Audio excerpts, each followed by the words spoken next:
5、非常識の法則。みんなと同じ道を歩くという王道もありますが、他人と違うルールで戦う方法もあります。みんなと同じ方法を取る必要はないのです。人と同じ方法は、みんなが通る道なので、競争が激しいのです。まず、自分が仮に一生懸命に努力をすれば、それを成し遂げることができるかどうか考えましょう。できると思えるなら努力をするべきです。しかし、努力をしたとしても不可能と思えるならば、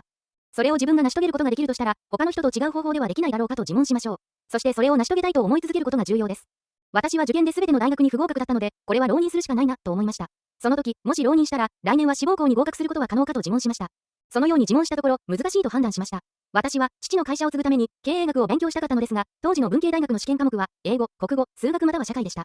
私は国語が大の苦手で、英語も得意ではなく、好きな科目といえば、数学と日本史でした。中学時代から国語は苦手科目で、国語以外の科目で点数を稼いでいたのです。得意科目は片方しか使えないし、浪人をして1年間勉強をしても、結果は見えています。そこで、他の方法を考えました。浪人で1年間を棒に振るのなら、大学院はどうだろう。大学院の修士課程は2年間だから、2年浪人するのと同じだ。2年浪人したとしても、合格できる自信がなかったのです。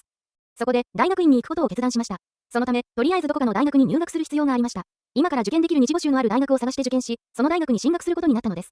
大学入学後、中学時代のように目標がはっきりしていたので、高校時代に入りたいと思っていた大学の教授の書籍を集め、読み始めました。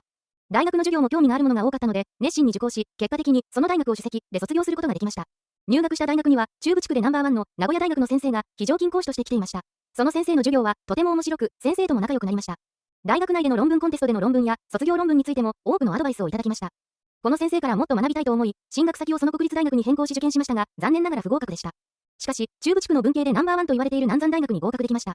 大学院進学のメリットは、最終学歴を差し替えることができることです。ほとんどの人は大学院入試というと非常に難しいと勘違いしていますが、実は大学院入試は大学入試と比べると非常に楽なのです。競争倍率は一般の大学入試より低い場合が多く、経営、経済など社会科学系ですと、試験科目は専門科目と英語だけです。英語といっても専門分野の英文ですから、現実的には専門科目だけのようなものです。もしあなたが今の最終学歴に不満を持っているなら、大学院に進学するのも良いでしょう。受験とカテゴリーで、例を挙げると、社会人入試、指定校推薦、栄養入試、4年生大学の3年時に編入試験、大学院に進学などがあります。受験以外でも、就職の場合も同様です。常識的な面接の対応では、多くの資格を持っている人や、有名な学校を卒業している人と比較されたら、不利になる可能性が高いでしょう。自分を有利にする方法は、目立つことです。例えば、同じ資格を取るにしても、周りの人があまり取っていない資格を取ってみましょう。また、人より大きな声を出すとか、人より分析をたくさんしたり、人があまりしないであろう分析をして、それをプレゼンしたりして、他人よりも目立つよう心がける必要があります。目立つことができれば、不利になる場合もありますが、多くの資格を持っている人や、有名な学校を卒業している人と比較されるよりは良いでしょう。以上より、もし自分が不利な状況にあると思うのであれば、他人とは違うやり方を考えてみてはいかがでしょうか？質問、あなたは目標を達成できそうにないとき、他人とは違うやり方があるとしたら、どんな方法があると思いますか？